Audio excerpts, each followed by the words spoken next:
ఇప్పుడు ఒకటి కాంగ్రెస్ అధికారంలోకి వచ్చింది 6 గ్యారంటీస్ వల్ల మేడం కదా. ఈ 6 గ్యారంటీస్ లో అమలు చేసింది ఒక ఫ్రీ బస్ స్కీమ్ మాత్రమే ఇంప్లిమెంట్ అయింది. ఇంకా గ్యాస్ సిలిండర్స్ 500 వరకు అది ఇంప్లిమెంట్ అయింది. ఉచిత విద్యుత్ 200 యూనిట్ల వరకు ఇంప్లిమెంట్ అవుతుంది. కానీ కరెంటే ఉండట్లేదు అంటారు. ఉచిత విద్యుత్ అనేది పక్కన పెడితే కరెంట్ ఇస్తున్నాము, రుణమాఫీ చేస్తున్నాము, అవన్నీ on going work in progress. ఇవన్నీ రుణమాఫీ ఎందుకు మైలేజ్ రాలేదంటారు? 20,000 కోట్లు ఖర్చు పెట్టినా మైలేజ్ ఎందుకు రాలేదు కాంగ్రెస్ పార్టీకి రుణమాఫీ? అక్కడే మా కమ్యూనికేషన్ గ్యాప్ ఎక్కడో వీఆర్ ఫాల్టరింగ్. అది సెట్ రైట్ అయిపోతుంది అతి త్వరలో, సార్ట్ అవుట్ అయిపోతుంది.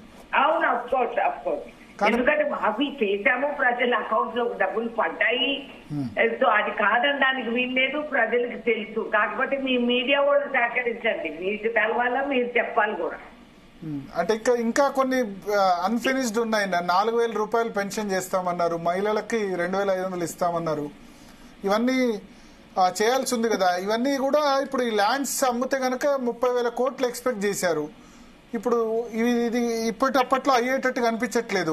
సో ఎట్లా మరి 6 గ్యారంటీస్ ఎట్లా ఇంప్లిమెంట్ చేస్తారు? ఆయన ఎవరికి చెప్పలేదే ఈ ల్యాండ్ అమ్మితే నాకు డబ్బులు వస్తాయని ఏం చెప్పలేదే.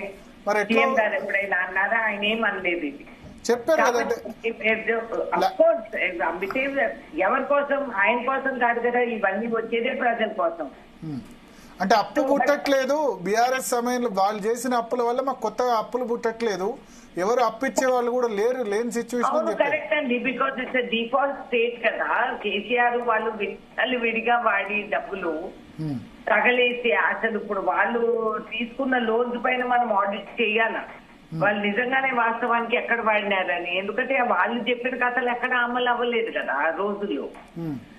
వాళ్ళు అమలు చేయలేదు కాబట్టి ప్రజలు వాళ్ళని వ్యతిరేకించారు. కాబట్టి we will also check, we will check and we will tell you. But ఒకటి కాంట్రాక్టర్లు బిల్లు